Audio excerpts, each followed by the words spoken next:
नमस्कार। मैं हूँ लेखक विनोद कुमार झा।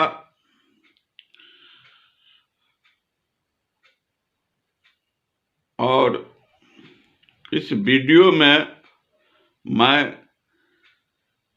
चर्चा कर रहा हूँ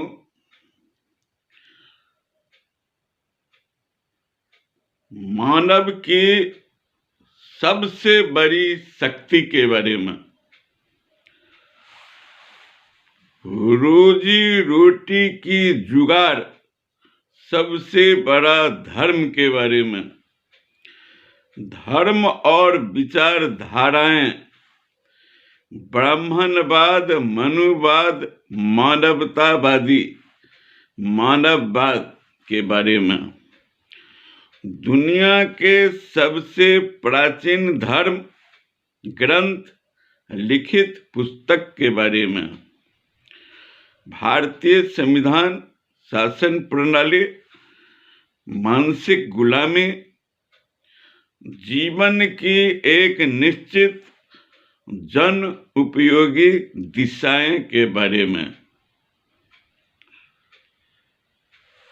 इस चर्चा में, व्याख्यान में आपका स्वागत है, अभिनंदन है। नमस्कार। देशवासियों,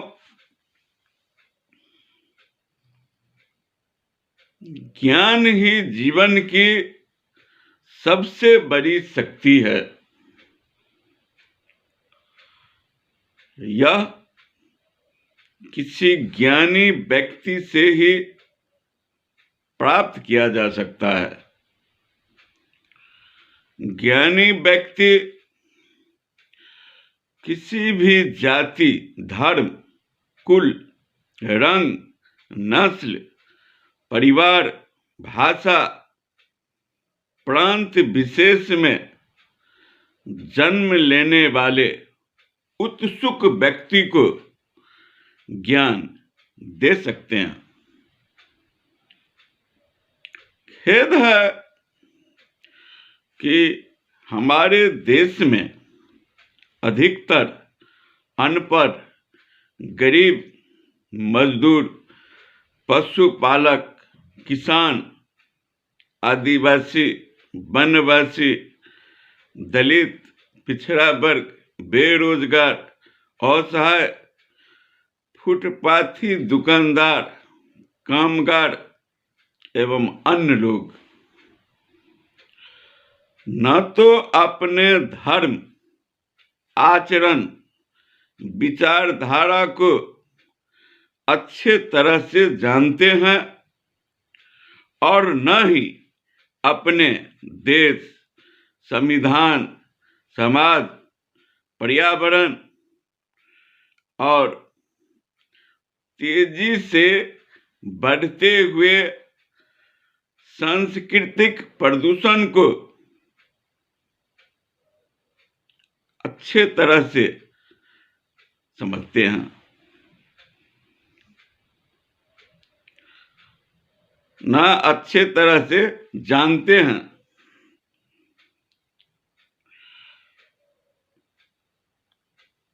गरीबी, अशिक्षा, अज्ञानता एवं भोलापन के कारण वे लोग अपने दैनिक व मासिक रोजी रोटी की जुगाड़ करना ही अपना सबसे बड़ा धर्म, विचारधारा समझते हैं, क्योंकि यह कार्य उन लोगों के लिए कोई भी व्यक्ति, समूह, समाज व सरकार नहीं कर सकते हैं, नहीं कर सकते हैं। लेकिन कुछ व्यक्ति व व्यक्तियों का समूह उन्हें किसी धर्म व विचारधारा का मानसिक रूप से गुलाम बनाकर उन्हें सियासत में उपयोग करते हैं, जबकि उन्हें वास्तविक में सियासत, सरकार व सत्ता के बारे में कुछ भी जानकारी नहीं रखते हैं, कुछ भी जानकारी नहीं रखते हैं। आजकल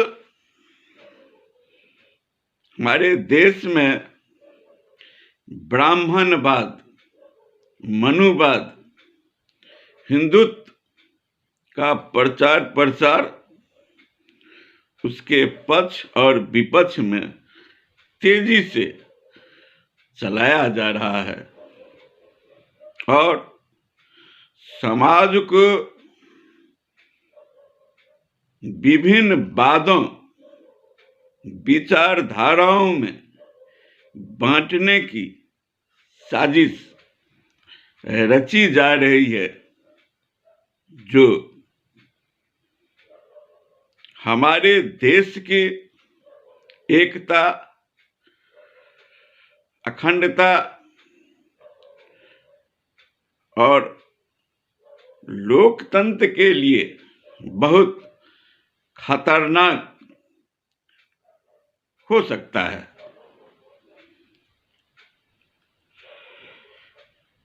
जबकि हर बात, विचारधारा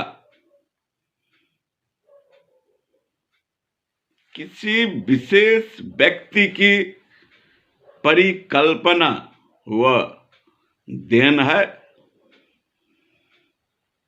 हर बात में, हर विचारधारा में कुछ गुण होते हैं और कुछ अवगुण होते हैं, लेकिन मानववाद,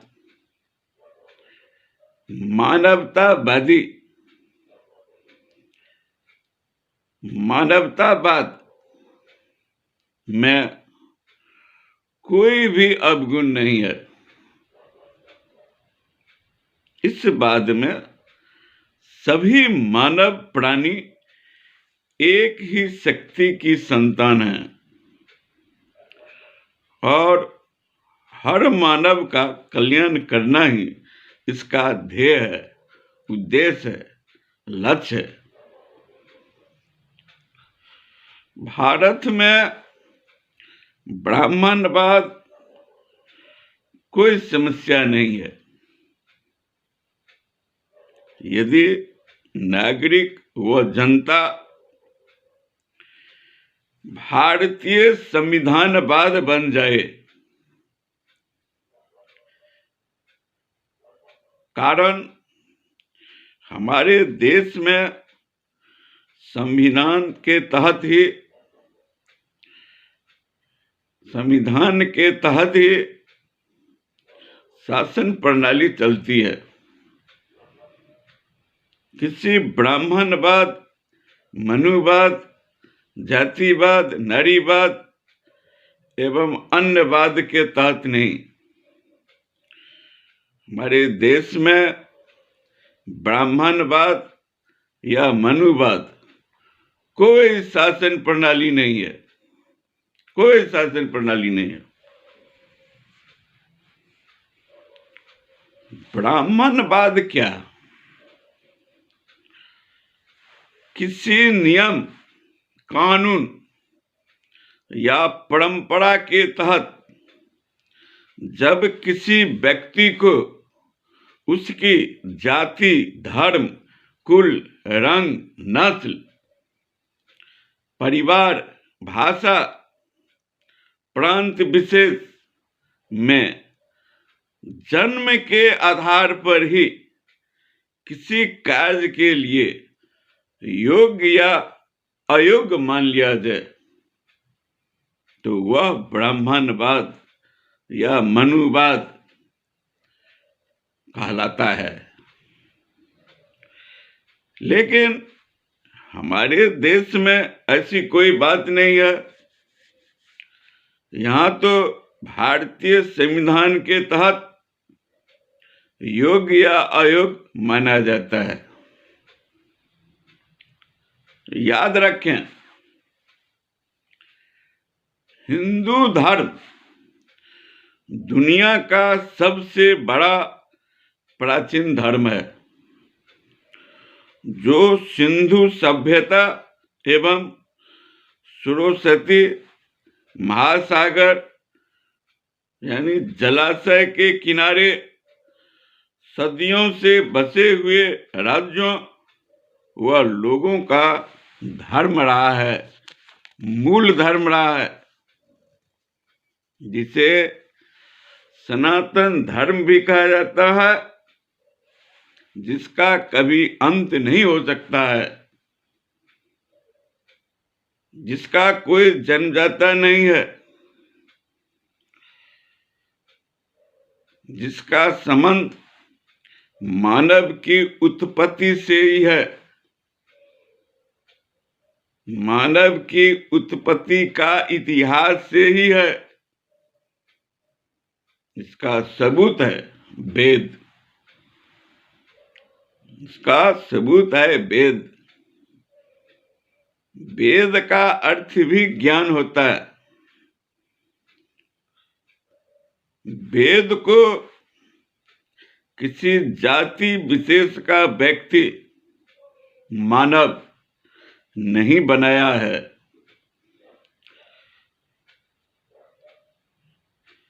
यह जन्मजाति वर्ण व्यवस्था से पूर्व ही किसी गैर ब्राह्मण ऋषि मुनि की लिखित रचना है। यह वेद जन्मजाति वर्ण व्यवस्था के पूर्व ही जन्मजाति वर्ण व्यवस्था से पूर्व ही किसी गैर ब्राह्मण ऋषि मुनि की लिखित रचना। वेद संसार की सबसे प्रथम पुस्तक है, जो मानव सभ्यता के लगभग सबसे पुराने लिखित दस्तावेज हैं। ऋषि मनु या मनु राजा गैर ब्राह्मण थे, जिसने मनु स्मृति में स्त्री और शूद्र यानी क्षुद्र समाज के बारे में गलत टिप्पणी लिखा है। वे स्त्री एवं शूद्र को ज्ञान विद्या देने के पक्ष में नहीं थे। फिर भी कई स्त्रियां एवं शूद्र पूरे विश्व को विश्वविद्यालय समझकर पशु पक्षी जीव जंतु पेड़ पौधे मानव को पुस्तक समझकर समस्त मानवीय गुणों का धारण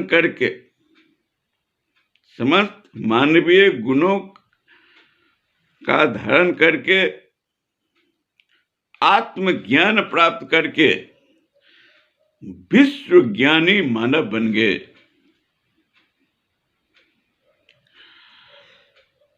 हर काल में समाज में लोक व्यवहार आचरण परंपरा प्रथाओं में मानवीय कुरीतियों का सुधार होता रहा है।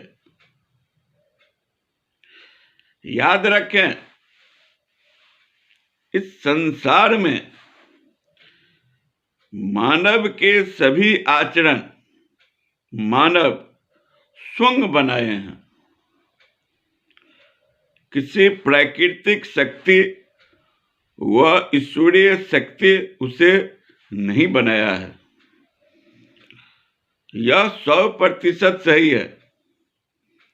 जन्म से लेकर मृत्यु तक के सभी आचरण मानव स्वयं बनाए हैं, अपनी सुविधा के अनुसार, अपनी जरूरत के अनुसार। यह आचरण कुदरत, प्रकृति या ईश्वर नहीं बनाया है। अतः आप अपने बच्चों को सभी तरह का ज्ञान उपलब्ध करावें, चाहे वह प्राकृतिक ज्ञान हो या भौतिक ज्ञान हो या आध्यात्मिक ज्ञान हो। सभी तरह का ज्ञान आप अपने बच्चों को अवश्य उपलब्ध करावें, ताकि कोई भी व्यक्ति व समूह उसे मानसिक रूप से गुलाम नहीं बना सके, उसे किसी विचारधारा का नशेबाज, धंधेबाज व पुजारी नहीं बना सके।